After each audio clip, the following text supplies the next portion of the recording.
నమస్తే friends, welcome to Honey GS classes. 11th April daily current affairs with GS points. ఫస్ట్గా 10th April questions ఏంటి మనకు ఈ 1 Earth 1 family యొక్క theme చూస్తే G20 అని చెప్పేసి పిలుస్తాం.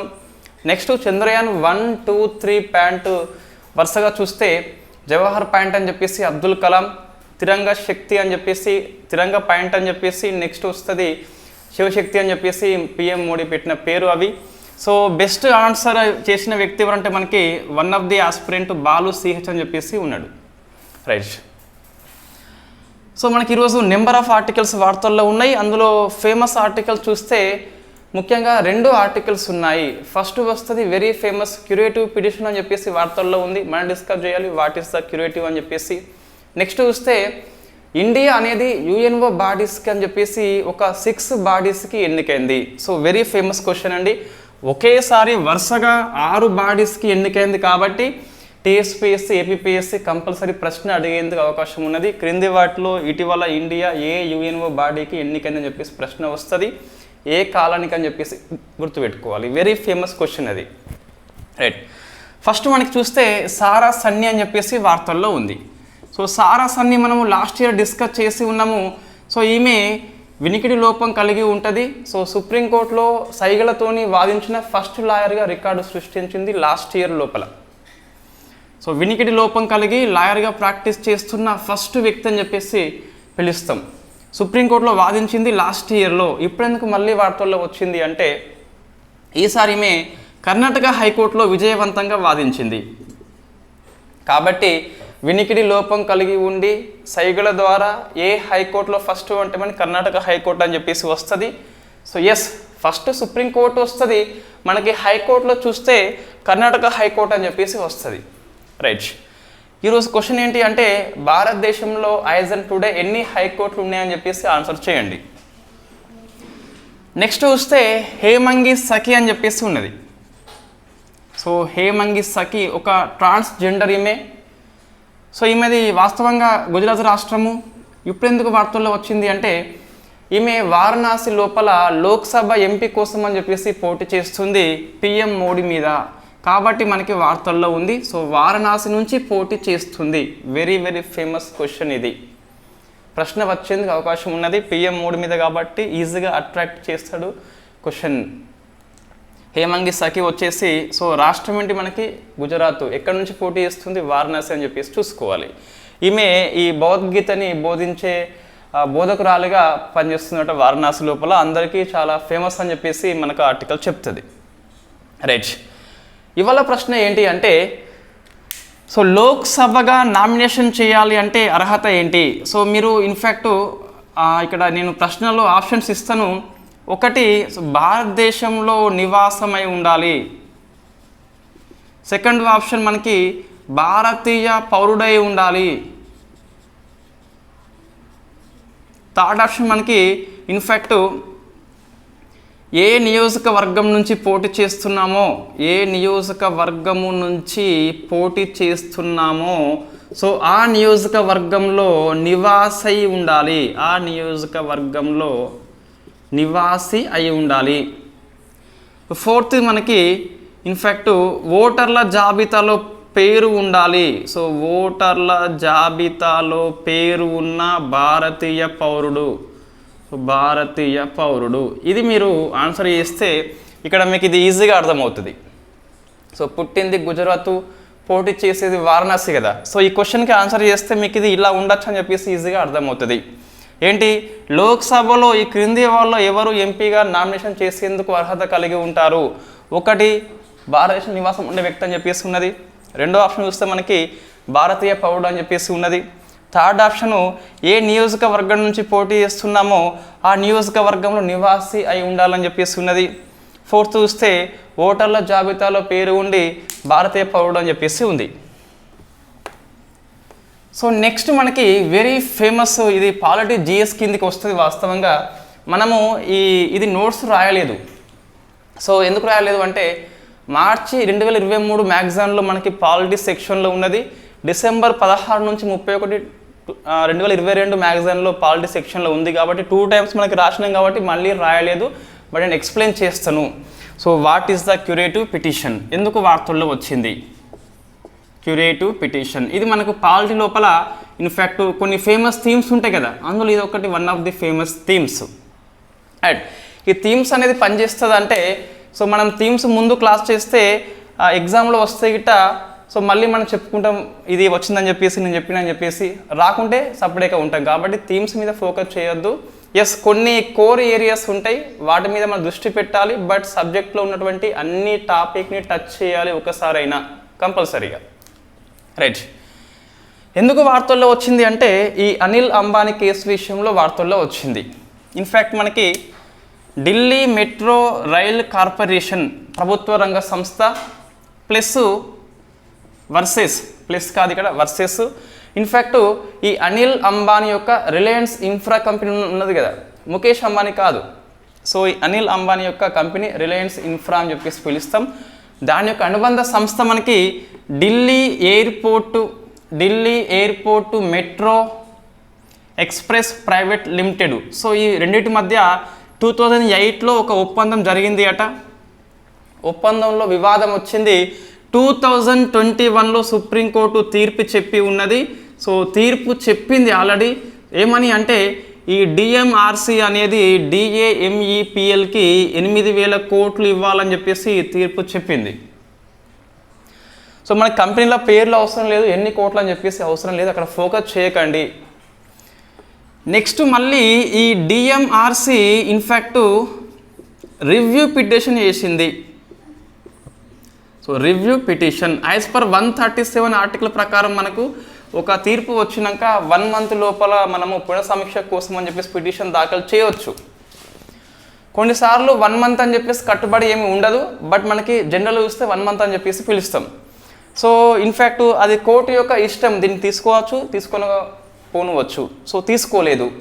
మళ్ళీ ఇక్కడ డిఎంఆర్సి ఏం చేసిందంటే సో ఫైనల్లీ మనకి క్యూరేటివ్ అని చెప్పేసి ఉంటుంది. సో క్యూరేటివ్ పిటిషన్ అని చెప్పేసి దాఖలు చేసింది. సో సుప్రీంకోర్టు టేకప్ చేసి మనకు నిన్న తీర్పు చెప్పింది ఏమని అంటే సో డిఎంఆర్సి అనేది ఇన్ఫ్యాక్ట్ డిఏఎంఈపిఎల్కి 8,000 కోట్లు ఇవ్వనవసరం లేదు అని చెప్పేసి తన తీర్పు తానే కొట్టివేయడం జరిగింది. సో మనకి ఇక్కడ ఏం డిస్కస్ చేయాలంటే review petition and curative petition మధ్య తేడా ఏంటని చెప్పేసి డిస్కస్ చేయాలి. సో ఫస్ట్ చూస్తే మనం జనరల్గా భారతదేశంలో ఫస్ట్ లోయర్ కోర్ట్ అని చెప్పేసి ఉంటుంది. ఇక్కడ నేను న్యాయం చేయలే అనుకోండి హైకోర్టుకు పోవచ్చు, ఇక్కడ న్యాయం కాలే అనుకోండి సుప్రీంకోర్టుకు పోవచ్చు. తీర్పు చెప్పినాక మళ్ళీ మనకు కొన్ని ఆప్షన్స్ ఉంటాయి. అందులో 137 ఆర్టికల్ను ఉపయోగం చేసుకొని మనము రివ్యూ పిటిషన్ దాఖలు చేయవచ్చు. ఇందులో ఏముంటుందంటే సో మన కీ పాయింట్స్, ఆ కీవర్డ్స్ గుర్తుపెట్టుకోండి. ఇన్ఫ్యాక్ట్ ఇది సుప్రీంకోర్టు యొక్క ఇష్టం అండి. ఆ పిటిషన్ తీసుకొనవచ్చు, తీసుకొనక పోనవచ్చు. ఫస్ట్ మైండ్ గుర్తుపెట్టుకోవాలి. సో సుప్రీంకోర్టు యొక్క ఆప్షన్ తీసుకుందనుకోండి ఓపెన్ కోర్టులో వాదనలు వినదు. సో ఇన్ఫ్యాక్ట్ మనకి కోర్టు అంటే ఎట్లా ఉంటుంది, సో ఇక్కడ సాక్షులు ఉంటారు, అక్కడ కొంతమంది ప్రేక్షకులు ఉంటారు, మనకి ఇన్ఫ్యాక్ట్ లాయర్ ఉంటాడు, జడ్జి ఉంటాడు కదా, అట్లా ఓపెన్ కోర్టు ఉండదు. ఈ న్యాయమూర్తుల యొక్క ఛాంబర్లో వీళ్ళు వాదన వింటారు. సో ఛాంబర్లో మాత్రమే వాదన వింటారు. ఒకవేళ మరణశిక్ష కేసు అయినట్లయితే మళ్ళీ ఓపెన్ కోర్టు పెట్టాల్సిందే, అది మనకి మినహాయింపు ఉంటుంది. నెక్స్ట్ చూస్తే మరి ఎవరు వింటారు అంటే ఈ సుప్రీంకోర్టు తీర్పు చెప్పింది కదా, దరిదాపుగా న్యాయమూర్తి పదవి విరమణ కాకుంటే, చనిపోకుంటే, రాజీనామా చేయకుంటే అదే బెంచ్ వింటుంది. నెక్స్ట్ ఇక్కడ ఆ ఛాంబర్ లోపల లాయర్స్ వాదించరు, తమ యొక్క ఎవిడెన్స్ని వాళ్ళు సో ఫార్వర్డ్ చేస్తారు. సో వీళ్ళు ఛాంబర్లో పరిశీలన చేసి తీర్పు మాత్రం చెప్తారు, వాదనలు ఉండవు, ఓరల్ ఆర్గ్యుమెంట్ ఉండవు అని చెప్పేసి గుర్తుపెట్టుకోవాలి. ఓపెన్ కోర్టు ఉండదు. ఒకవేళ మరణశిక్ష అయితే గిట్ట ఓపెన్ కోర్టు ఉంటుంది, మళ్ళీ ఆర్గ్యుమెంట్స్ ఉంటుంది. సో ఇక్కడ నీకు మళ్ళీ తీర్పు వచ్చిందండి, ఛాంబర్లో మొత్తం మీద వాళ్ళు పరిశీలన చేసి తీర్పు చెప్పారు. నువ్వు సాటిస్ఫై కాకుంటే నీకు లాస్ట్ ఆప్షన్ ఏంటి అంటే నెక్స్ట్ వస్తుంది సో క్యూరేటివ్ పిటిషన్. సో మనకి మరి రాజ్యాంగంలో ఉందా అంటే ఫస్ట్ గుర్తుపెట్టుకోవాలి, రాజ్యాంగంలో మెన్షన్ చేయలేదు. ఇటువంటి ప్రశ్న వస్తుందని చెప్పేసి మనం నెంబర్ ఆఫ్ టైమ్స్ చెప్తున్నాం. మీరు మొత్తం పేపర్ తీసుకోండి, జిఎస్ పేపర్లో ఒక క్వశ్చను ఈ రూపంలో ఉంటుంది, దరిదాపుగా ఉంటుంది. అంటే 10 ఎగ్జామ్స్ కండక్ట్ చేస్తే 7 to 8 ఎగ్జామ్స్లో ఉంటుంది. అన్ని ఎగ్జామ్స్లో కంపల్సరీ ఏం కాదు, కానీ ఏంటిదంటే సో రాజ్యాంగంలో మెన్షన్ చేయకుండా ఏ ఆర్టికల్లో ఎక్స్ప్లెయిన్ చేయబడింది? రాజ్యాంగంలో ఆర్టికల్ రూపంలో ఉండి ఎక్స్ప్లెయిన్ చేయని ఆర్టికల్స్. నెక్స్ట్, రాజ్యాంగంలో మెన్షన్ చేయలేదు, ఆర్టికల్స్లో లేదు, పార్లమెంటు చట్టము చేయకుండా కొన్ని సాంప్రదాయాలు ఉంటాయి. సో మనకి విప్ అని చెప్పేసి మనం డిస్కస్ చేసినాం. సో అటువంటి మీరు కామెంట్లో చేయండి. సో ఇన్ఫ్యాక్ట్ కాన్స్టిట్యూషన్లో mentioned but not defined, not mentioned but defined. మనకి బెస్ట్ ఎగ్జాంపుల్ జ్యుడిషియల్ రివ్యూ అని చెప్పేసి not mentioned but defined in article number 13 అని చెప్పేసి పిలుస్తాం. సో అట్లా మీరు ఆన్సర్ చేయండి, అట్లా ఏమున్నాయి అని చెప్పేసి చూడండి. సో జస్ట్ రెండే మనకి రాజ్యాంగంలో మెన్షన్ చేయకుండా వివరణ ఇచ్చిన ఏంటి, మెన్షన్ చేసినప్పటికీ వివరణ ఇవ్వని అని చెప్పేసి మీరు ఆ రెండింటికి ఆన్సర్ చేసే ప్రయత్నం చేయండి. ఈరోజు రెండో ప్రశ్న అది. సో ఒక ప్రశ్న కంపల్సరీగా వస్తుంది దాని నుంచి. సో మనకు చూస్తే మరి ఇది ఎట్లా వచ్చింది అంటే పార్లమెంట్ చట్టం చేయలేదు, కానీ 2002లో వెరీ ఫేమస్ కేసు ఉంటుంది, రూపా అశోక్ హర్రా వర్సెస్ అశోక్ హర్రా అని చెప్పేసి ఉంటుంది. సో రూపా అశోక్ హర్రా వర్సెస్ అశోక్ హర్రా ఇతరులు అని చెప్పేసి వెరీ ఫస్ట్ టైం సుప్రీంకోర్టు 2022 లోపల, 22 కాదు, సో ఒక కొత్త ఇది నూతన ఇనిషియేటివ్ తీసుకొచ్చింది. అదే మనకి క్యూరేటివ్ అని చెప్పేసి పిలుస్తున్నాం. అంటే మనకు రివ్యూ పిటిషన్ ద్వారా సాటిస్ఫై కానప్పుడు మరొకసారి తనిఖీ చేసేందుకు ఈ ప్రక్రియ మనకి ఉపయోగం అవుతుంది. సో ఏంటి, 2002లో రూపా అశోక్ కేసు ద్వారా ఇది సుప్రీంకోర్టు సృష్టించిన నూతన కార్యక్రమం అని చెప్పేసి పిలుస్తున్నాం. అయినప్పటికీ రాజ్యాంగం లేకపోయినప్పటికీ 137 ఆర్టికల్ ఏంటి, రివ్యూ చేస్తుంది. క్యూరేటివ్ ఏం చేస్తుంది, రివ్యూ చేస్తుంది. ఇక సెకండ్ రివ్యూ అని చెప్పేసి పిలుస్తున్నాం కాబట్టి 137 ఆర్టికల్లో మనకి ఇది ఇంప్లిసిట్ చేయబడడం జరిగింది, వివరణ ఇవ్వడం జరిగిందని చెప్పేసి గుర్తుపెట్టుకోవాలి. రాజ్యాంగం మెన్షన్ చేయలేదు కానీ వివరించింది. ఏ ఆర్టికల్లో, 137 ఆర్టికల్లో. సో మనకి క్యూరేటివ్ పిటిషన్కి రాజ్యాంగ మద్దతు ఉందా? ఎస్ ఉంది. ఎక్కడ? 137 ఆర్టికల్లో ఉంది. ఇవన్నీ కీవర్డ్స్, కన్ఫ్యూజ్ కావద్దు. సో మన ప్రశ్న వస్తుంది, రాజ్యాంగం మెన్షన్ చేయలేదు, అది కరెక్ట్ ఆన్సర్. రాజ్యాంగ మద్దతు ఉంది, ఎస్ ఉంది. ఎక్కడ? 137 ఆర్టికల్ ఉంది అని చెప్పేసి అవే కీవర్డ్స్ మనకి గుర్తుపెట్టుకోవాలి. సో ఇది మనకు ఇక్కడ ఒక్క తేడా ఉంటుందండి. తేడా ఏంటి అంటే సేమ్ మళ్ళీ మనకు సో ఈ పిటిషన్ తీసుకోవాలా వద్దని చెప్పేసి కోర్టు యొక్క ఇష్టం. తీసుకున్నది అనుకోండి, సో ఏంటి, ఓపెన్ కోర్టు ఉండదు, ఛాంబర్లో వింటది, అదే బెంచ్ వింటది. కానీ కంపల్సరీ క్యూరేటివ్ లోపల 3 మెంబర్ బెంచ్ ఉండాలి. కనీసం ఎంత? 3 మెంబర్ బెంచ్ కలిగి ఉండాలని చెప్పేసి మనకి ఇన్ఫ్యాక్ట్ 2002 కేసులో చెప్తుంది. 3 మెంబర్ బెంచ్ కలిగి ఉండాలి. ఇన్ఫ్యాక్ట్ అంతకుముందు బెంచ్లో 2 కలిగి ఉంటే ఒకరు కొత్తగా మనకి యాడ్ అవుతారు. మరణశిక్ష అయితే మాత్రమే ఓపెన్ కోర్టు ఉంటుంది, ఓరల్ ఆర్గ్యుమెంట్స్ ఉంటాయి. వేరే కేసులో అయితే ఛాంబర్లో మాత్రమే వాళ్ళు ఎవిడెన్స్ని వాళ్ళు పత్రాల రూపంలో సమర్పణ చేస్తే వాటిని పరిశీలన చేసి తీర్పు అయితే మనకి చెప్తారు.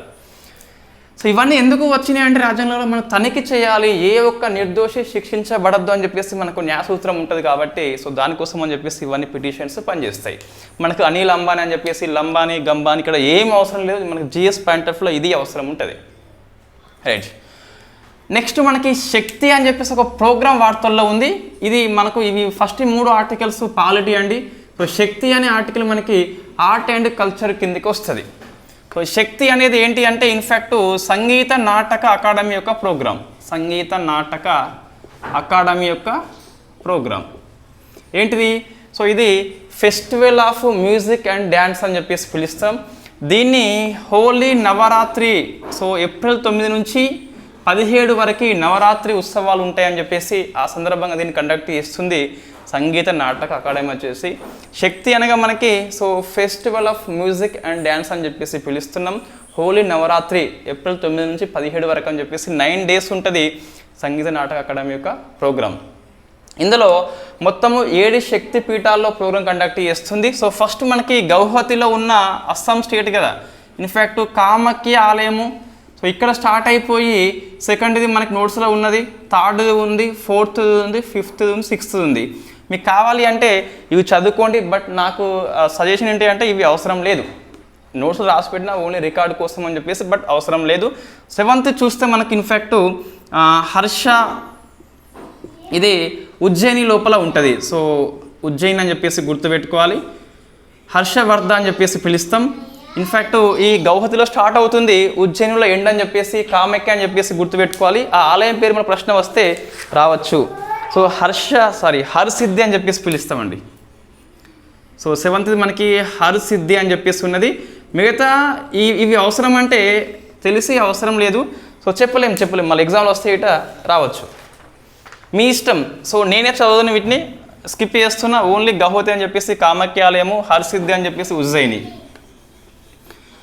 సో నెక్స్ట్ సి డోమ్ అని చెప్పేసి మనకి వార్తల్లో ఉంది. ఇది డిఫెన్స్ కిందికి వస్తుంది. సో డిఫెన్స్ మీన్స్ మనకి సైన్స్ అండ్ టెక్నాలజీ కిందకే వస్తుంది. స్పేస్, డిఫెన్స్, అదర్స్ అని చెప్పేసి మొత్తం మనం 3 రంగాలు డివైడ్ చేస్తాం. అందులో సి డోమ్ అని చెప్పేసి డిఫెన్స్ కిందికి వస్తుంది. సో ఇది ఇజ్రాయెల్ యొక్క ఎయిర్ డిఫెన్స్ సిస్టమ్ అండి. అంటే మనకి గగనతలాన్ని రక్షణ చేస్తుంది కదా. సో మనం ఇంతకుముందు దీని గురించి ఐరన్ డోమ్ అని చెప్పేసి డిస్కస్ చేసినాం. ఐరన్ డోమ్ అని చెప్పేసి ఇదేమో సర్ఫేస్ నుంచి మనం ప్రయోగిస్తాము ఎయిర్ డిఫెన్స్ సిస్టమ్ కోసం అని చెప్పేసి. ఇజ్రాయెల్ యొక్క ఎయిర్ డిఫెన్స్ సిస్టమ్ పేరు ఐరన్ డోము. మిసైల్స్ ఉంటాయి, మిసైల్స్ లాంచ్ చేస్తే ఈ పైన ఉన్న వాటిని ధ్వంసం చేస్తుంది, రక్షిస్తుంది. ఇది iron dome.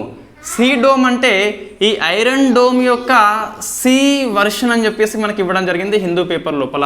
C version means మనకి షిప్ నుంచి ప్రయోగం చేస్తే అది సి డోమ్ అవుతుంది, సర్ఫేస్ నుంచి ప్రయోగం చేస్తే అది ఐరన్ డోమ్ అవుతుంది. రెండు ఇజ్రాయెల్ యొక్క ఎయిర్ డిఫెన్స్ సిస్టమే, కానీ ఎక్కడి నుంచి ప్రయోగం చేస్తున్నాం అని చెప్పేసి అది డిఫెన్స్ చేస్తుంది. సో డిఫరెన్స్ చూస్తే మనకి సర్ఫేస్ నుంచి చేస్తేనేమో ఐరన్ డోమ్ అని చెప్పేసి పిలుస్తున్నాము, ఒక షిప్ నుంచి మనము ప్రయోగం చేస్తే సీ డోమ్ అని చెప్పేసి పిలుస్తున్నాము. ఇంకోటి ఇందులో ఈ మిసైల్స్ కాకుండా లేజర్ కాంతి ఉంటే దాన్ని మనము ఐరన్ బీమ్ అని చెప్పేసి పిలుస్తున్నాము. సో 3 కూడా ఎయిర్ డిఫెన్స్ సిస్టమ్సే, కన్ఫ్యూజ్ కాకుండా 3 ఏంటి ఎయిర్ డిఫెన్స్ సిస్టమ్సే. ఫస్ట్ ఏంటి మనకి ఐరన్ డోమ్ అని చెప్పేసి ఉన్నది. సో ఐరన్ డోమ్ అంటే ఏంటి అంటే మిసైల్స్ని ఉపయోగించి ఏడిఎస్ అని చెప్పేసి పిలుస్తున్నాం. సెకండ్ది ఐరన్ బీమ్ అని చెప్పేసి ఉన్నది, ఇదేంటి లేజర్ని ఉపయోగించి ఏడిఎస్ అని చెప్పేసి పిలుస్తున్నాం. మూడవది సీ డోమ్ అని చెప్పేసి ఉంది. సీ డోమ్ ఏంటి అంటే మనకి ఒక షిప్ని ఉపయోగించి లాంచ్ చేస్తున్నాం కాబట్టి మనకి సీ డోమ్ అని చెప్పేసి పిలుస్తున్నాం. సింపుల్ చెప్పాలి అంటే C dome is nothing but iron dome యొక్క నెవీ అని చెప్పేసి పిలుస్తున్నాం. రైట్. సో మనకి గుర్తుకు రావాలి, ఈ ఐరన్ డోమ్కి ఈక్వల్గా భారతదేశంలో ప్రాజెక్టు కుష అని చెప్పేసి ఉన్నది. ప్రాజెక్టు కుష అనే పేరుతోని సో డిఆర్డిఓ రూపొందిస్తుంది సొంత ఏడిఎస్ సిస్టమ్. మిసైల్ని ఉపయోగించి సర్ఫేస్ నుంచి ప్రయోగం చేస్తాం మనము. ఐరన్ బీమ్కి ఈక్వల్గా డిఆర్డిఓ రూపొందిస్తుంది ప్రాజెక్టు దుర్గా 2 అని చెప్పేసి ఉన్నది. సో మనం డిస్కస్ చేసిన అంశాలు ఏవి? ప్రాజెక్టు కుష అంటే ఐరన్ డోమ్కి ఈక్వల్ ఉంటుంది, మిసైల్ని ఉపయోగించి ఏడిఎస్ అని చెప్పేసి పిలుస్తాం. ప్రాజెక్టు దుర్గా 2 అంటే లేజర్ని ఉపయోగించి ఏడిఎస్ అని చెప్పేసి పిలుస్తాం. రైట్. ఇటీవల మనకు కుష్ అని చెప్పేసి వార్తలో వచ్చిందండి. నిన్న న్యూస్ లోపల కుష్ అంటే ఏంటి అంటే ఒక మత్తు మందు, అది ఈ గంజాయి ప్లస్ మనుషుల బొక్కలు కలిపితే అది కుష్ అని చెప్పేసి పిలుస్తున్నాం. దాని కారణంగా ఈ సియోర్రా లయన్ అని చెప్పేసి ఆ దేశం లోపల ఎమర్జెన్సీ విధించాలని చెప్పి మనం డిస్కస్ చేయడం జరిగింది. నెక్స్ట్ కమాండ్ హాస్పిటల్ అని చెప్పేసి మనకి వార్తల్లో ఉంది. సో కమాండ్ హాస్పిటల్ అని చెప్పేసి వార్తల్లో ఉంది. ఇది పూణే లోపల ఉంటుంది. సో పెద్దగా మనకి అవసరం లేదు, బట్ ఒకసారి చూసుకోవాలి, ఫస్ట్ ఇన్ న్యూస్ కాబట్టి. సో ఇది సింగిల్ సైడ్ వినికిడి లోపం ఉంటాయి గిట్ట, సింగిల్ సైడ్ వినికిడి లోపం ఉంటాయి గిట్ట వాళ్లకు ఈ దాన్ని ఏమంటాం ఇయర్ ఇంప్లాంటేషన్ని పూర్తి చేసిన ఫస్ట్ హాస్పిటల్ అట్ట అని చెప్పేసి. సో మొత్తం మీద ఒక ఇంప్లాంట్ పరికరాన్ని చెవి లోపల అమరుస్తారట. ఇది ఫస్ట్ టైం అని చెప్పేసి ఇండియా లోపల ఈ కమాండ్ హాస్పిటల్ పేరు గుర్తుపెట్టుకోవాలి. సో నెక్స్ట్ ఐ డ్రోన్ అని చెప్పేసి వార్తల్లో ఉంది. సో ఐ డ్రోన్ అని చెప్పేసి వార్తల్లో వచ్చింది. ఇది ఐసీఎంఆర్ యొక్క ప్రోగ్రామ్ అండి. ఐసీఎంఆర్ యొక్క ప్రోగ్రామ్ ఇది 21 ఇయర్ నుంచి అమల్లో ఉంది కోవిడ్-19 టైంలో. సో మనకి ఈ బ్లడ్ బ్యాంక్ కానీ ఇన్ఫాక్ట్ రక్త మార్పిడి కానీ సో ఈ డ్రోన్ల ద్వారా తీసుకుపోతాం మనం, మెడిసిన్స్ కానీ. సో ఇప్పుడు ఎందుకు వార్తల్లో వచ్చిందంటే పేపర్లో ఉంది కాబట్టి మనం డిస్కస్ చేస్తున్నాం అంతే. ముఖ్యంగా ఇది నార్త్ ఈస్ట్ రీజియన్ ప్రాంతం లోపల కొండ ప్రాంతాలు ఉంటాయి కాబట్టి సో ఈ మెడిసిన్ వేగంగా పోదు కాబట్టి డ్రోన్స్ ద్వారా ఐసీఎంఆర్ తీసుకెళ్తుంది. నెక్స్ట్ ఇప్పుడు ఎందుకు వార్తల్లో వచ్చింది మనకు ఎగ్జాక్ట్గా చెప్పాలి అంటే ఇన్ఫ్యాక్ట్ ఈ ఐ డ్రోన్ వచ్చేసి సో ఒక హాస్పిటల్ లోపల, హాస్పిటల్ పేరు మనకి రాస్తలేమో అవసరం లేదు కూడా, సో ఒక సర్జరీ చేస్తున్నాడు, అతనికి కొంచెం ఇతని క్యాన్సర్ ఉండొచ్చు అని చెప్పేసి డౌట్ వచ్చింది. సో ఒక టిష్యూ, ఒక కణజాలాన్ని ఈ క్యాన్సర్ యొక్క నిర్ధారణ సెంటర్కి పంపించిండు, ఈ సర్జరీ అయిపోలోపు మళ్ళీ తీసుకొచ్చిండు. సో లక్కీలీ ఆ క్యాన్సర్ లేదని చెప్పేసి నిర్ధారణ అయింది. సో దానికోసం అని చెప్పేసి ఈ డ్రోన్ ఉపయోగించింది ఐసీఎంఆర్ కాబట్టి మనకి వార్తల్లో వచ్చింది. మొత్తం మీద ఎందుకు వార్తల్లో ఉంది అంటే ఈ సర్జరీ అయిపోయే లోపు డ్రోన్స్ ఉన్నాయి కాబట్టి ఆ కణజాలం తీసుకెళ్ళిండ్రు, మళ్ళీ తీసుకొచ్చిండ్రు కాబట్టి వార్తల్లో వచ్చింది. It is not old, it is not new initiative, it is old. Corona టైంలోనే ఇది ఐసీఎంఆర్ దీన్ని తీసుకొచ్చింది కాబట్టి మరొకసారి వార్తల్లో ఉంది కాబట్టి మనం డిస్కస్ చేస్తున్నాం. ఇది సైన్స్ అండ్ టెక్నాలజీ మనకి 3 ఆర్టికల్స్ వార్తల్లో ఉన్నాయి. ఐ డ్రోన్, కమాండ్ హాస్పిటల్ అని చెప్పేసి, సీ డోమ్ అని చెప్పేసి 3 ఆర్టికల్స్ మనకి ఈరోజు వార్తల్లో ఉన్నటువంటి science and technology articles. Next UN బాడీస్కి ఇండియా ఎన్నికైంది. సో ఇది వెరీ వెరీ ఫేమస్ అండి. సో మొత్తం మీద 6 బాడీస్కి ఎన్నికైంది. సో మనం డిస్కస్ చేసినాము ఇంటర్నేషనల్ నార్కోటిక్ కంట్రోల్ బోర్డ్ అని చెప్పేసి మన పావాడియా ఎన్నికైంది. సో ఈమె వరుసగా 3వసారి ఎన్నికైందట. 2025-30 కాలానికి 3వసారి అని చెప్పేసి మనం డిస్కస్ చేసినాం కదా. సో మనకి ఇంతే పేపర్లో వచ్చింది, బట్ మనకి ఇంగ్లీష్ పేపర్లో చూస్తే హిందీలో వచ్చింది, ఎక్స్ప్రెస్లో కూడా వచ్చింది లేండి. సో ఇన్ఫ్యాక్ట్ ఇంకొక 6 బాడీస్కి ఇండియా ఎన్నికైంది కాబట్టి మనం అన్నీ గుర్తుపెట్టుకోవాలి. ఇక్కడ పేర్లు ఏమీ లేవు, ఇండియా మాత్రమే ఎన్నికైంది. ఈ అన్ని 6 బాడీస్ ఏవైతే ఉన్నాయో యుఎన్ఓ యొక్క ఎగ్జిక్యూటివ్ బాడీస్ అని చెప్పేసి పిలుస్తాం. సో ఫస్ట్ చూస్తే మనకి ఉమెన్ మీద so commission on status of women అని చెప్పేసి ఉంది, దీనికి ఇండియా ఎన్నికైంది. సో మనం డిస్కస్ చేసి ఉన్నాము కమిషన్ ఆన్ స్టేటస్ ఆఫ్ ఉమెన్కి 2025 లోపల సో ప్రెసిడెంట్గా మనకి సౌదీ అరేబియా వ్యక్తి అబ్దుల్ అని చెప్పేసి ఎన్నికైండు. సో అబ్దుల్ అజీజ్ అని చెప్పేసి ఎన్నికైండు. Very famous question, why? Because ఇది గల్ఫ్ కంట్రీస్ కాబట్టి, మన గల్ఫ్ కంట్రీస్ లోపల ఎక్కువ ముస్లిం కంట్రీస్ కాబట్టి ఉమెన్కి ఎక్కువ ఫ్రీడమ్ ఉండదు, జనరల్గా ఉండదు, రైట్. మన ఇండియన్ ముస్లిం ఉమెన్కి ఫ్రీడమ్ ఉంటుంది కానీ గల్ఫ్ కంట్రీస్ లోపల చాలా తక్కువ ఫ్రీడమ్ ఉంటుంది వాళ్ళకి. అటువంటి దేశం నుంచి ఒక ఉమెన్ సంఘానికి ఫస్ట్ పర్సన్ కాబట్టి వెరీ ఫేమస్ క్వశ్చన్ అయిపోతుంది మనకిది, రైట్. దీనికి 2025 నుంచి 29 కాలానికి ఇండియా ఎన్నికైంది. కాలం గుర్తుపెట్టుకోవాలి, ప్రశ్న వస్తుంది కాబట్టి. మిగతా 5 ఏవైతే ఉన్నాయో 2025 నుంచి 27 అని చెప్పేసి చూసుకోవాలి. సో అందులో ఫస్ట్ వస్తుంది మనకు ఇది gender equality and empowerment women అని చెప్పేసి ఉంది. Gender equality and empowerment women అని చెప్పేసి 25-27 కాలానికి. నెక్స్ట్ తర్వాత సో చిల్డ్రన్స్ ఫండ్ అని చెప్పేసి ఉన్నది, చిల్డ్రన్స్ ఫండ్ అని చెప్పేసి ఇన్ఫ్యాక్ట్ ఇది కూడా 25-27 కాలానికి. నెక్స్ట్ 4వది యుఎన్ యొక్క వరల్డ్ ఫుడ్ ప్రోగ్రామ్ ఉంది కదా, సో దానికి కూడా 25 నుంచి 27 కాలానికి. నెక్స్ట్ 5వది యుఎన్ యొక్క పాపులేషన్ ఫండ్కి 25 నుంచి 27కి. ఇంకేమున్నాయి మనకు 6 చూస్తే యుఎన్డిపి అని చెప్పేసి ఉన్నది, దీనికి కూడా 25 నుంచి 27కి. ఎస్, ఇవన్నీ మరొక చదువుకోండి, కంపల్సరీ ప్రశ్న వస్తుంది. Commission and status of women అని చెప్పేసి 25 నుంచి 29 కాలానికి అయితే మిగతా అన్నీ కూడా 25 నుంచి 27 కాలానికి ఉన్నాయి. Gender equality and empowerment of women అని చెప్పేసి ఉంది, చిల్డ్రన్స్ ఫండ్ అని చెప్పేసి ఉన్నది, వరల్డ్ ఫుడ్ ప్రోగ్రామ్ అని చెప్పేసి ఉన్నది, పాపులేషన్ ఫండ్ అని చెప్పేసి ఉన్నది, యుఎన్డిపి అని చెప్పేసి ఉన్నది. ఈ 6ంటికి కూడా ఇండియా అనేది ఎగ్జిక్యూటివ్ బాడీస్ అని చెప్పేసి ఆ ఇయర్ కాలం గుర్తుపెట్టుకోవాలి, ప్రశ్న వస్తుంది. 6 ఉన్నాయంటే మీరు క్వశ్చన్స్ బాగా అబ్జర్వ్ చేయండి. ఒకటే దగ్గర మీకు సో 6 కనిపిస్తున్నాయంటే కంపల్సరీ ప్రశ్న అయితే తప్పనిసరిగా ఇస్తారు.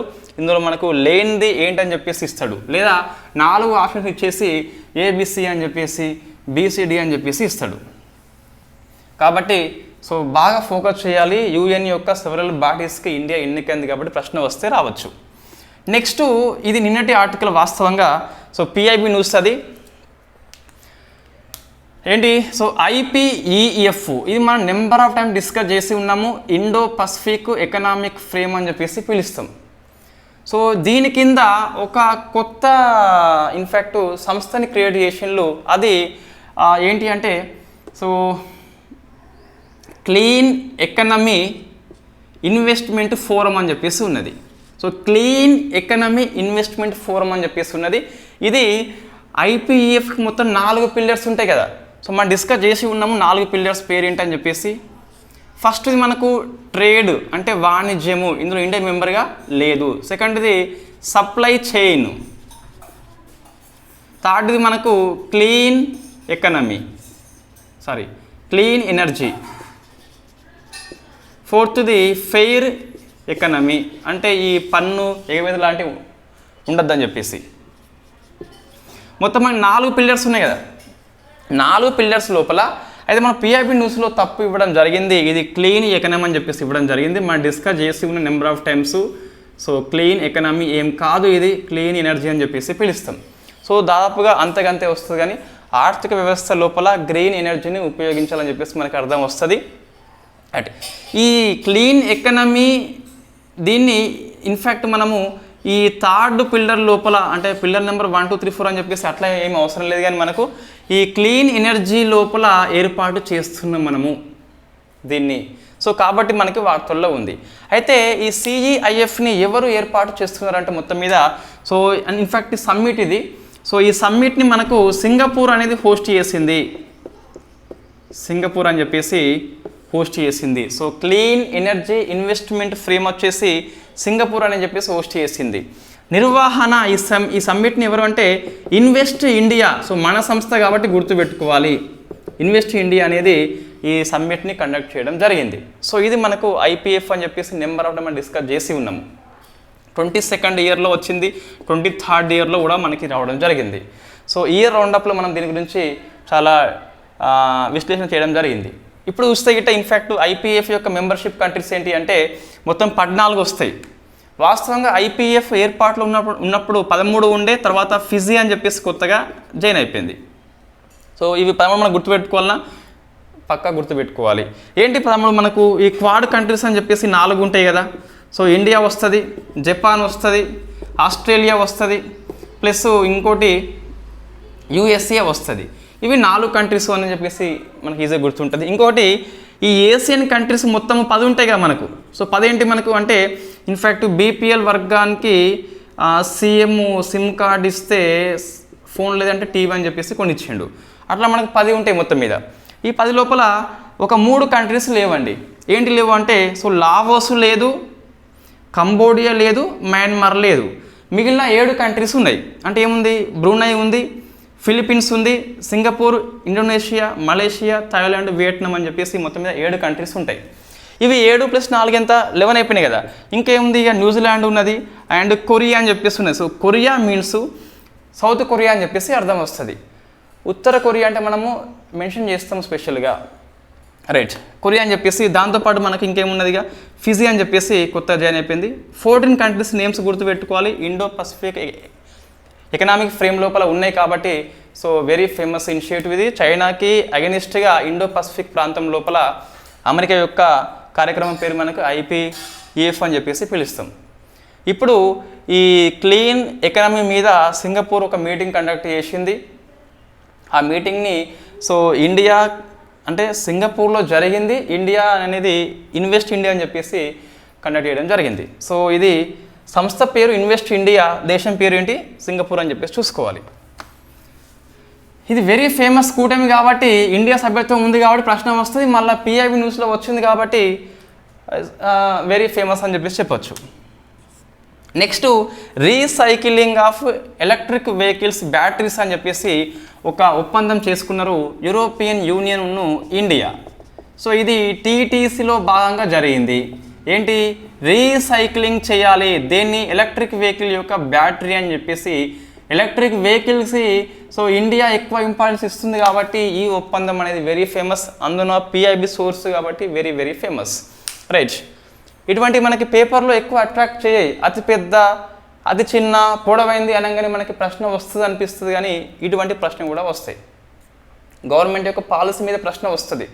గవర్నమెంట్ దేనికి ఎక్కువ ఇస్తుంది ఇంపార్టెన్స్ చూస్తే ఎలక్ట్రిక్ వెహికల్స్కి ఇస్తుంది, తర్వాత గ్రీన్ హైడ్రోజన్ అని చెప్పేసి ఇస్తుంది. కాబట్టి ఇవి మనకు తరచుగా ఎగ్జామ్లో వస్తాయి, గుర్తుపెట్టుకోవాలి. అయితే ఒప్పందం ఏంటి అంటే ఈ ఎలక్ట్రిక్ వెహికల్ యొక్క బ్యాటరీని రీసైక్లింగ్ చేయాలని చెప్పేసి ఒప్పందం ఉంది. ఒప్పందం between the European union plus India అని చెప్పేసి ఉన్నది. ఇది దేనిలో జరిగింది మనకంటే ఈ ఒప్పందం అనేది ట్రేడ్ టెక్నాలజీ కౌన్సిల్లో సో వర్కింగ్ గ్రూప్ 2 అని చెప్పేసి ఉంటుంది. ఆ వర్కింగ్ గ్రూప్ 2 కింద ఈ ఒప్పందం అమల్లోకి వచ్చింది. సో ఇక్కడ ఏంటి మీకు ఈ బ్యాటరీ అని చెప్పేసి అర్థమైంది, రీసైక్లింగ్ అర్థమైంది, ఈ పేర్లు అర్థమైనాయి. ఇది ఏంది ట్రేడ్ టెక్నాలజీ కౌన్సిల్ అని చెప్పేసి European union India last year ఒప్పందం చేసుకుంది. మనం డిస్కస్ చేసినాం ఆల్రెడీ. యూరోపియన్ యూనియన్కి అమెరికా తర్వాత ట్రేడ్ అండ్ టెక్నాలజీ కౌన్సిల్ ఒప్పందం కలిగిన రెండవ కంట్రీ ఏంటి అంటే ఇండియా అని చెప్పేసి మనం డిస్కస్ చేసి ఉన్నాం ఆల్రెడీ. సో టీటీసీ అనేది ఫస్ట్ టైం యూరోపియన్ యూనియన్కి ప్లస్ అమెరికాకి, సెకండ్ టీటీసీ అనేది యూరోపియన్ యూనియన్కి ప్లస్ ఇండియా అని చెప్పేసి మనం డిస్కస్ చేసి ఉన్నాం కాబట్టి ఇక్కడ మళ్ళీ అవసరం లేదు. ఈ టీటీసీలో మొత్తము వర్కింగ్ గ్రూప్స్ అని చెప్పేసి 3 ఉంటాయండి. సో ఫస్ట్ది మనకు ఇన్ఫ్యాక్ట్ ఏది డిజిటల్ గవర్నెన్స్ మీద ఉంటుంది. డిజిటల్ గవర్నెన్స్ మీద ఉంటుంది అంటే ఈ డిజిటల్గా మనకు కొన్ని యాప్స్ పరిపాలన లోపల పనికి వస్తాయి. ఆ యాప్స్ విషయంలో ఇండియా ప్లస్ యూరోపియన్ యూనియన్ అనేది ఒప్పందం చేసుకుంటాయి. సో సెకండ్ గ్రూప్ చూస్తే మనకు in fact clean and green energy అని చెప్పేసి పిలుస్తాం. ఈ సెకండ్ గ్రూప్ కింద మనం ఈ ఒప్పందం చేసుకోవడం జరిగింది. సో క్లీన్ ఎనర్జీ కాబట్టి ఎలక్ట్రిక్ వెహికల్ దాని కిందకి వస్తుంది కాబట్టి వర్కింగ్ గ్రూప్ 2 అని చెప్పేసి పిలుస్తున్నాం. మూడో చూస్తే మనకు ట్రేడ్ అండ్ ఇన్వెస్ట్మెంటు. ఇది ఏంటి అంటే వాణిజ్య ఒప్పందాలు అని చెప్పేసి వస్తాయి. ఇది క్లియర్ అండి. 3 మనం గుర్తుపెట్టుకోవాలి కంపల్సరీ. క్వశ్చన్ పేపర్ డెప్త్గా వస్తుంది. ఏపీపీఎస్ వాళ్ళ కంటే టీఎస్పీఎస్సీ ఈ ఐఆర్ అంశాల మీద ఎక్కువ ఫోకస్ చేస్తుంది కాబట్టి రీసైక్లింగ్ ఎలక్ట్రిక్ వెహికల్ బ్యాటరీ విషయంలో టీటీసీ వర్కింగ్ గ్రూప్ 2 కింద యూరోపియన్ యూనియన్ ఇండియా ఒప్పందం చేసుకుంది. ఇది క్లియర్ మనకి. వాట్ ఈస్ ద టీటీసీ అంటే యూరోపియన్ యూనియన్ ఇండియా ఒక 3 రంగాల్లో ఒప్పందాలు చేసుకుంటే trade and technology council. Trade means మనకి ట్రేడ్ వస్తుంది, వాణిజ్యం ఉన్నది. టెక్నాలజీ మీన్స్ మనకి డిజిటల్ గవర్నెన్స్ వస్తుంది. అందులో థర్డ్ వచ్చేసి మనకి క్లీన్ అని చెప్పేసి ఉన్నది. సో ఈ 3 గ్రూపులు గుర్తుపెట్టుకోవాలి. ఐపీఈఎఫ్లో 4 పిల్లర్స్ గుర్తుపెట్టుకోవాలి. 4 పిల్లర్స్లో ఇండియా చేరని పిల్లర్ అంటే మనకి వాణిజ్యం అని చెప్పేసి ఫస్ట్ పిల్లర్లో ఇండియా జాయిన్ కాలేదని చెప్పేసి గుర్తుపెట్టుకోవాలి. సో ఇవన్నీ ఎగ్జామ్ దృష్ట్యా మనకి వెరీ ఫేమస్. బట్ మనకి పేపర్లో ఇవి ఎక్కువ అట్రాక్ట్ చేయని చెప్పేసి మనం స్కిప్ చేస్తాం. అందుకే మనకు కొన్ని ఆర్టికల్స్ చూస్తే గిట్ట ఎక్కువ అనిపిస్తాయి. రైట్. సో నెక్స్ట్ మిగతా అంతా ఇక గవర్నమెంట్ పాలసీ అని చెప్పేసి ఒక 3 ఉన్నాయండి. ఈ 2 అంశాలు మనకి ఐఆర్ కిందకి వస్తాయి. ఏది ఈ ఐపీఈఎఫ్ కానీ యూఎన్ బాడీస్ కానీ రీసైక్లింగ్ కానీ 3 అంశాలు మనకి ఐఆర్ కిందకి వస్తాయి. ఇండియా ప్లస్ అదర్ కంట్రీస్ యొక్క రోల్ ఉంది కాబట్టి మనకు ఐఆర్ కింద డిస్కస్ చేస్తాం. నెక్స్ట్ ఒక గవర్నమెంట్ పాలసీలో మనకి 3 ఆర్టికల్స్ వచ్చినాయి. సో చాలా రోజుల తర్వాత. సో ఫస్ట్ ఆర్టికల్ మనకు సంకల్పు అని చెప్పేసి వార్తల్లో ఉంది. సంకల్పు ప్రాజెక్టు ఏంటిది అంటే ఐసీఎంఆర్ను ministry of health and family welfare సంయుక్త ప్రాజెక్ట్. ఇది సంకల్పం అంటే ఏంటంటే ఈ శిశు మరణాలు తగ్గించాలని చెప్పేసి ఫేమస్ ప్రాజెక్ట్ అండి. సో మనకి క్వశ్చన్ అయితే వస్తుంది దీని మీద. ఇండియా మొత్తంలో ఒక ఇన్ఫ్యాక్ట్ మనకి 10 డిస్ట్రిక్ట్ లోపల దీన్ని స్టార్ట్ చేస్తున్నారట. ఇండియా మొత్తంలో 10 డిస్ట్రిక్ట్ లోపల. తెలంగాణలో ఉందా అంటే ఉన్నది. ఎస్, తెలంగాణ మనకి ఆదిలాబాద్ అని చెప్పేసి చూసుకోవాలి. ఏపీ ఉందా? లేదు, నేను చెక్ చేసిన ఆల్రెడీ. మొత్తం 10 కదా, 9 అవసరం అంటే నేను నోట్స్లో రాసినా కానీ అవసరం లేదు. బట్ ఒకసారి చూసుకొని సరిపోతుంది. ఏంటి సంకల్పం మొత్తం ఇది 3 రకాలుగా ఉంటుందండి. ఒకటి మనకు ఇన్ఫ్యాక్ట్ ఎర్లీ, సో ఇన్ఫ్యాక్ట్ దీని ఏమంటామంటే నియోనాటల్ మోర్టాలిటీ రేటు అంటే సో 1 వీక్ లోపు మరణించే వాళ్ళ యొక్క శిశువుల సంఖ్య అని చెప్పేసి పిలుస్తాం. సో ప్రతి 1000 మందికి ఎంతమంది మరణిస్తున్నారు అని చెప్పేసి ఈఎన్ఎంఆర్ వస్తుంది. నెక్స్ట్ ఎన్ఎంఆర్ అని చెప్పేసి ఉంటుంది. నియోనాటల్ మోర్టాలిటీ రేట్ అంటే సో పుట్టిన తర్వాత ప్రతి 1000 మందిలో 1 మంత్ లోపు ఎంతమంది మరణిస్తున్నారు అని చెప్పేసి వస్తుంది. తర్వాత మనకు ఇన్ఫాంట్ మోర్టాలిటీ అని చెప్పేసి వస్తుంది. ఇదేమో 1 ఇయర్ లోపు ఎంతమంది మరణం అని చెప్పేసి వస్తుంది. ఈ 3 వేరు అండి. ఎర్లీ నియోనాటల్ మోర్టాలిటీ అంటే 1 వీక్ లోపు, నియోనాటల్ అంటే మనకి 1 మంత్ లోపు, ఇన్ఫాంట్ మీన్స్ 1 ఇయర్ లోపు అని చెప్పేసి ఈ మూడింటిని సింగిల్ డిజిట్కి చేయాలని చెప్పేసి లక్ష్యంతో ministry of health and family welfare వాళ్ళు ఈ ఐసీఎంఆర్ ఒప్పందం చేసుకొని సంకల్పం చెప్పేసి ప్రాజెక్ట్ని ఒక 10 డిస్ట్రిక్ట్ లోపల పైలట్ ప్రాజెక్ట్గా ఇంప్లిమెంట్ చేస్తున్నారు. తెలంగాణ చూస్తే ఆదిలాబాద్ అని చెప్పేసి గుర్తుపెట్టుకోవాలి. మిగతా 9లో చూస్తే మనకి సో యూపీ, ఉత్తరాఖండ్, బీహార్, రాజస్థాన్, కర్ణాటక, బెంగాల్, హర్యానా అని చెప్పేసి ఉన్నాయి. ఒకసారి వాటిని చూసుకోండి సరిపోతుంది. సో ఇది ఉద్దేశం ఏంటి అంటే మనకు ఈ శిశు మరణాలు ఏవైతే ఉన్నాయో దాన్ని సింగిల్ డిజిట్కి చేయాలని చెప్పేసి లక్ష్యం పెట్టుకున్నది. ఎప్పటిలోగా అని చెప్పేసి ఏమీ లేదు, ఓన్లీ 10 రాష్ట్రాలని చెప్పేసి ఇవ్వడం జరిగింది. 9 స్టేట్స్ నుంచి 10 డిస్ట్రిక్ట్. మన యూపీలో 2 డిస్ట్రిక్ట్స్ ఉన్నాయి కాబట్టి 9 స్టేట్సే వస్తాయి. సో ఏంటి మనకంటే ఈఎన్ఎంఆర్, ఎన్ఎంఆర్, ఐఎంఆర్ అని చెప్పేసి మూడింటిని సింగిల్ డిజిట్కే పరిమితం చేయాలని చెప్పేసి ఆ స్కీమ్ తీసుకొచ్చినాం. నెక్స్ట్ గర్ల్ ఎంపవర్మెంట్ అని చెప్పేసి ఒక స్కీమ్ మనకి వార్తల్లో ఉంది. దీన్ని జెమ్ అని చెప్పేసి పిలుస్తాము. సో బాలిక సాధికారత మిషన్ అని చెప్పేసి ఉన్నది.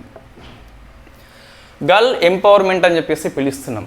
సో దీన్ని ఎన్టీపీసీ చేపట్టింది. NTPC so in fact NTPC corporate social responsibility కింద చేపట్టింది జెమ్ అని చెప్పేసి పిలుస్తున్నాము. అంటే ఇందులో ఏమొస్తుంది అంటే బాలిక యొక్క ఎంపవర్మెంట్ కోసము ఎన్టీపీసీ కొంచెం ఫండింగ్ ఇస్తుంది. సమ్మర్ క్యాంప్ అని చెప్పేసి ఆల్రౌండ్ డెవలప్మెంట్ కోసం అని చెప్పేసి దీన్ని కండక్ట్ చేస్తుంది. భారతదేశం యొక్క ఫేమస్ ఇనిషియేటివ్ ఏంటి మనకి అంటే బేటీ బచావో బేటీ పడావో ఉంది కదా, దానికి అనుగుణంగా ఈ స్కీమ్ అయితే ఉంటుందని చెప్పేసి ఎన్టీపీసీ పేర్కొన్నది. సో ఈ బాలిక మిషన్ని ఎవరు కండక్ట్ చేస్తున్నారంటే ఎన్టీపీసీ అని చెప్పేసి దేని కింద సిఎస్ఆర్ కింద కండక్ట్ చేస్తుంది. కార్పొరేట్ సోషల్ రెస్పాన్సిబిలిటీ అంటే తమ యొక్క ప్రాఫిట్ నుంచి కొంచెం సమాజానికి ఇవ్వాలని చెప్పేసి దీన్ని తీసుకొచ్చినారు. సమ్మర్లో మనకి ఈ స్కూల్ హాలిడేస్ ఉంటుంది కదా, 1 మంత్ హాయిగా ఉండొచ్చు. 1 మంత్ ఇన్ఫ్యాక్ట్ వాళ్ళు ట్రైనింగ్ అయితే ఇస్తారు పిల్లలకి. ఇన్ఫ్యాక్ట్ ఎవరికి గర్ల్స్కి మాత్రమే ఇస్తారు. నెక్స్ట్ చూస్తే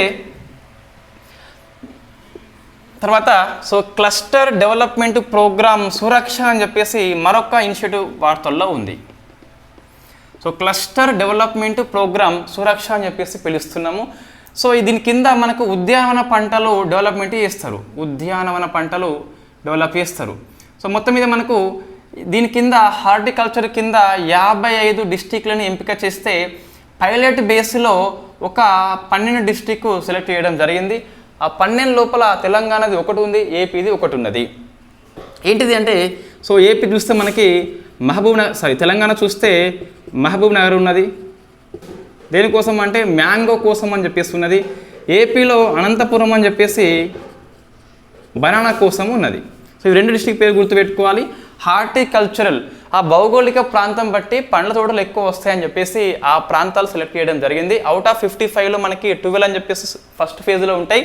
తెలంగాణ మహబూబ్ నగర్ అని చెప్పేసి మ్యాంగో అయితే, ఏపీ అనంతపురం అని చెప్పేసి గుర్తుపెట్టుకోవాలి. సో ఈ 2 ప్రశ్నలు మనకైతే వస్తాయి. రైట్. సురక్ష అంటే మనకు ఫుల్ ఫామ్ కొద్ది వరకు అవసరం అండి. సో మొత్తం మీద మనకి ఇక్కడ system of unified resource allocation and knowledge అని చెప్పేసి సెక్యూర్ హార్టికల్చర్ అని చెప్పేసి పిలుస్తున్నాం. ఏంటిది? System of unified resource allocations, సమానంగా మనం వాళ్ళకి కేటాయించాలని చెప్పేసి వనరులు, దాంతోపాటు నాలెడ్జ్ అందించాలని చెప్పేసి, నెక్స్ట్ సెక్యూర్ అని చెప్పేసి రక్షణ ఇవ్వాలని చెప్పేసి, సో హార్టికల్చరల్ వాళ్ళకి అసిస్టెన్స్ సహకారం ఇస్తున్నామని చెప్పేసి ఆ స్కీమ్ మనం తీసుకురావడం జరిగింది. సో వెరీ ఫేమస్ స్కీమ్ అది సురక్ష అని చెప్పేసి పిలుస్తున్నాం. మరి ఈ స్కీమ్ కింద వాళ్ళు గవర్నమెంట్ ఆఫ్ ఇండియా ఏం చేస్తుంది అంటే సో సబ్సిడీ అందిస్తుంది. సో ఇన్ఫ్యాక్ట్ ఈ డిస్ట్రిక్ట్ లోపల మ్యాంగో వేస్తే, ఇక్కడనేమో బనానా వేస్తే సబ్సిడీ అనేది నేరుగా అందిస్తుందట. So national payments corporation of India యొక్క ఈ రూపీ ద్వారా మనకి ఇన్ఫ్యాక్ట్ ఈ నేరుగా సబ్సిడీ అందించే డిజిటల్ ప్లాట్ఫామ్ పేరే మనకు సిడిపి సురక్ష అని చెప్పేసి పిలుస్తున్నాం. ఎవరైతే రైతు ఈ మహబూబ్ నగర్ లోపల మ్యాంగో పండిస్తారో ఈ పోర్టల్ నమోదు చేసుకుంటే వాళ్ళకి నేరుగా సబ్సిడీ అయితే ఇస్తారు, ఎన్పిసిఏ ద్వారా, ఈ రూపీ ద్వారా అని చెప్పేసి పిలుస్తాం. సో ఇది వెరీ ఫేమస్ ఇనిషియేటివ్. తెలంగాణ పాత్ర ఉన్నది కాబట్టి తెలంగాణ వాళ్ళు డిస్ట్రిక్ట్ పేరు గుర్తుపెట్టుకోవాలి, ఏపీ వాళ్ళు ఏపీ అని చెప్పేసి గుర్తుపెట్టుకోవాలి. మొత్తం మీద 55 సెలెక్ట్ చేస్తే అందులో ఒక 12 వచ్చేసి ఫస్ట్ స్టేజ్లో అమలు చేస్తున్నారు. నెక్స్ట్ వెరీ ఫేమస్ అనేది ఒక రిపోర్ట్ మనకి వార్తల్లో ఉంది. WHO ఎందుకు వెరీ ఫేమస్ అండి? WHO రిపోర్ట్ కాబట్టి వెరీ ఫేమస్ అంతే. So hepatitis report, hepatitis B and C మీద రిపోర్టు, ఇది కాలేయాన్ని ఎక్కువ ఎఫెక్ట్ చేస్తుంది. సో మనకు ఈ రిపోర్ట్ని WHO ఇచ్చింది కదా. సో ఎప్పుడు ఎక్కడ అంటే ఇన్ఫ్యాక్ట్ పోర్చుగల్ యొక్క లిస్బన్ లోపల ఇచ్చింది. సో లిస్బన్ లోపల హెపటైటిస్ సమ్మిట్ కండక్ట్ చేసుకొని ఇవ్వడం జరిగింది. సమ్మిట్ ఉంది కాబట్టి థీమ్ ఉంటుంది. సో థీమ్ ఏంటంటే మనకి ఇది ఈ మీటింగ్ థీమ్ చూస్తే గిట్ట ఇంటిగ్రేటెడ్ అంటే సమీకృతం చేయాలి, తర్వాత యాక్సలరేట్ అంటే వేగవంతం చేయాలి, తర్వాత ఎలిమినేషన్ తొలగించాలని చెప్పేసి ఈ థీమ్తో మనకి మీటింగ్ కండక్ట్ చేస్తే ఆ మీటింగ్లో రిపోర్ట్ ఇవ్వడం జరిగింది. ఆ రిపోర్ట్ చూస్తే ప్రపంచం మొత్తం మీద ఈ హెపటైటిస్ వల్ల మరణాలు ఎంత అంటే మనకు 30.4 కోట్లు అని చెప్పేసి ఉన్నది.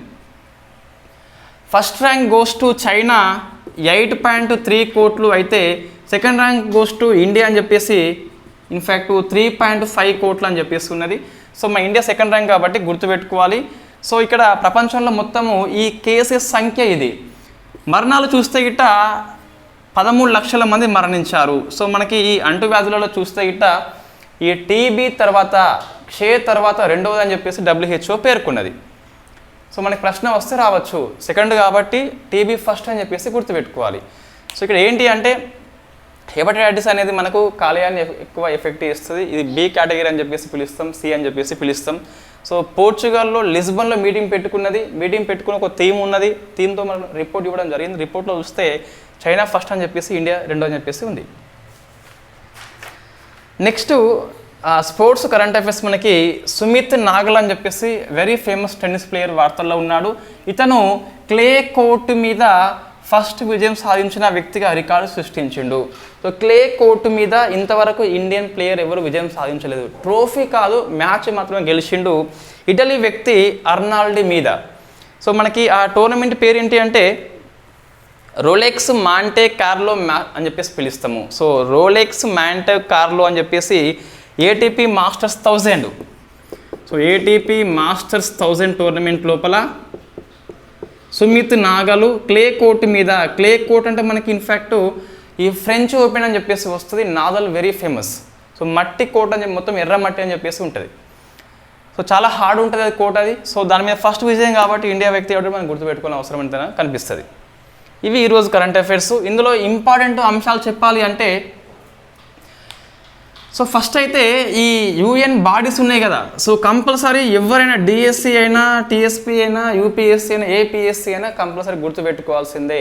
సో ఒకటి మనకు ఇన్ఫ్యాక్ట్ ఫస్ట్ ఏంటి అంటే ఇంటర్నేషనల్ నార్కోటిక్ కంట్రోల్ బోర్డు యొక్క మెంబర్గా మనకు మన పావాడి అని చెప్పేసి వరుసగా 3వ ఎన్నికైంది. అవి కాకుండా మనకి మొత్తం ఇంకా 6 ఉన్నాయి.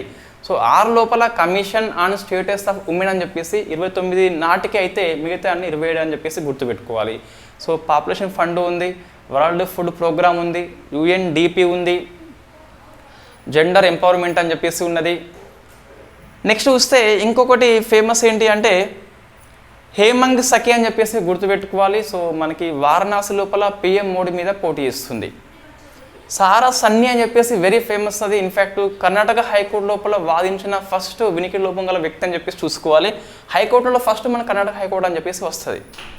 తర్వాత ఈ IPEF ఉంది కదా, ఇక్కడ ఇండియా ఇన్వెస్ట్ అనే సంస్థ దీన్ని కండక్ట్ చేసిందని చెప్పేసి గుర్తుపెట్టుకోవాలి. సింగపూర్ లోపల రీసైక్లింగ్ మీద మనకు so European union plus India అనేది ట్రేడ్ అండ్ టెక్నాలజీ కౌన్సిల్లో ఉన్న వర్కింగ్ గ్రూప్ 2 ఏదైతే ఉందో క్లీన్ అండ్ గ్రీన్ ఎనర్జీ కింద ఒప్పందం చేసుకున్నాయి కాబట్టి వెరీ ఫేమస్ క్వశ్చన్. సంకల్ప ప్రాజెక్ట్ అనేది శిశు మరణాలు తగ్గించాలని చెప్పేసి ICMR యొక్క ప్రోగ్రామ్. తర్వాత ఈ బాలికా మిషన్ అనేది NTPC కండక్ట్ చేస్తుంది, పెద్దగా అవసరం లేదు. CDR సురక్ష అని చెప్పేసి వెరీ ఫేమస్. అది ఈ హార్టికల్చర్ యొక్క ప్రోత్సాహం కోసం అని చెప్పేసి మనకు మొత్తం మీద 12 డిస్ట్రిక్ట్లను ఎంపిక చేస్తే తెలంగాణ 1 ఉన్నది, AP 1 ఉన్నది. తర్వాత వస్తే సుమిత్ నాగల్ ఫస్ట్ క్లే కోర్టు మీద విజయం సాధించిన ఫస్ట్ ఇండియన్ వ్యక్తి అని చెప్పేసి పిలుస్తాం. సో మనకి ఇది 11th ఏప్రిల్ కరెంట్ అఫైర్స్. రేపు 12th ఏప్రిల్ మేబీ క్లాస్ ఉండకపోవచ్చు. నేను 13th ఏప్రిల్ నాడు మార్నింగ్ చేస్తాను క్లాసు 12th ఏప్రిల్ది. క్లాస్ చెప్పింది ట్రై చేస్తాను. ఒకవేళ వీలు కానట్లయితే 13th ఏప్రిల్ కంపల్సరీ క్లాస్ చేద్దాం. Thank you very much. So ఈ ఏపీపీఎస్సీ గ్రూప్ 2 ఎవరైతే ప్రిలిమ్స్ క్వాలిఫై అయ్యిందో సో అందరికి కంగ్రాట్స్. మీరు మెయిన్స్ చాలా బాగా రాయండి. ఎగ్జామ్ మనకి డేట్స్ ఇచ్చినాడా నాకు ఐడియా లేదు, కానీ సో డేట్స్ ఇస్తే కంప్లీట్గా ప్లాన్ చేసుకోండి ఎన్ని రోజులు ఉందని చెప్పేసి. ఎంతవరకు అవగాహన ఉన్నది, ఇంకా ఏం చదవాలని చెప్పేసి ఒక 1 month పూర్తిగా కొత్త అంశాలు చదవండి. మీ సబ్జెక్ట్స్ ఏమున్నాయో నాకు తెలియదు కానీ మొత్తం మీద సో వాటిలో మీకు ఏవైతే కొత్త అంశాలు ఉన్నాయో ఇవి టచ్ చేయలేదు అనుకున్నప్పుడు వాటిని ఫస్ట్ ఒక 1 month పాటు అధ్యయనం చేయండి టైం బాగా ఉన్నట్లయితే. సో ఎక్కువ రిఫరెన్స్ పుస్తకాలు పెట్టుకోకండి. పాలిటీ లక్ష్మీకాంత్ పుస్తకము అన్ని మార్కులని స్కోర్ చేస్తుంది మ్యాక్సిమం వరకు. మీరు కనుక ఇంకా వేరే పుస్తకాలు అధ్యయనం చేస్తే దాన్నే పట్టుకోండి. ఈ ప్రభాకర్ రెడ్డి సార్ కానీ కృష్ణారెడ్డి కానీ సో ఏ పుస్తకం ఉంటే అది ఒకటి సరిపోద్ది. పాలిటీకి నెంబర్ 2 లాంటి టైం వేస్ట్ తప్పించినంతకంటే ఎక్కువ ఏం లేదు. ఎకనామిక్ తెలుగు అకాడమీ కానీ సో ఏపీ వాళ్ళు తెలంగాణ కంటే చాలా బాగున్నది. ఏపీ తెలుగు అకాడమీ పుస్తకం అయితే బాగా పనికి వస్తుంది గ్రూప్ 2 కోసము. సో దానికి అనుబంధంగా ఒక లెక్చరర్ నోట్స్ తీసుకోండి. ఇంగ్లీష్ మీడియం అయితే గిట్ట సో మనకి నిఖిల్ సింగ్ అనే పుస్తకం చాలా బాగుంటుంది రమేష్ సింగ్ కంటే, గ్రూప్ 2 పాయింట్ ఆఫ్ వ్యూలో నేను చెప్తున్నాను. తర్వాత ఇంకేముంటుంది సో హిస్టరీ సిలబస్లో మరి మోడర్న్ ఇండియా హిస్టరీ ఉంటే గిట్ట స్పెక్ట్రమ్ సిరీస్ పనిచేస్తుంది. మనం క్లాస్ చెప్పి ఉన్నాము, అది మీ ఇష్టం, అది ఫాలో కావాలని వద్దనేది. నెక్స్ట్ ప్రాచీన మధ్యయుగం అంటే మనకి డిగ్రీ పుస్తకం వచ్చేసి డిగ్రీ ఫస్ట్ ఇయర్లో మొఘల్స్ వరకు ఉంటుంది కదా. సో ఆ పుస్తకం అనేది బాగా పనికి వస్తుంది మన ఏపీపీఎస్సీ టీఎస్పీఎస్సీ గ్రూప్ 2 లాంటి పరీక్షలకి. దాంతోపాటు ఎర్రబట్ట అని చెప్పేసి ఉంటే తెలుగు అకాడమీ పుస్తకము అది పనికి వస్తుంది. సో ఇంకా సైన్స్ అండ్ టెక్నాలజీ అని చెప్పేసి మనకి తెలంగాణ వాళ్ళకి ఆర్థిక అభివృద్ధి పరివారం అని చెప్పేసి ఒక పుస్తకం ఉంటుంది, అది తీసుకోండి. ప్రసన్న హరికృష్ణ సార్ పుస్తకం ఉంటుంది పర్యావరణం మీద, అది తీసుకోండి. ఇవి 2 పుస్తకాలు కొద్ది వరకు కవర్ చేస్తాయి. బట్ తెలుగు అకాడమీలో ఉన్న పుస్తకం అయితే ఈ పర్యావరణం పుస్తకం అయితే మ్యాక్సిమం కవర్ చేస్తుంది. సో సిలబస్ నేను చూడలే, దీని మీద చూసినాక మరొకసారి రిఫరెన్స్ పుస్తకము ఈ సెక్షన్ 3 కోసం అని చెప్పేసి చెప్తాను. Right, thank you very much.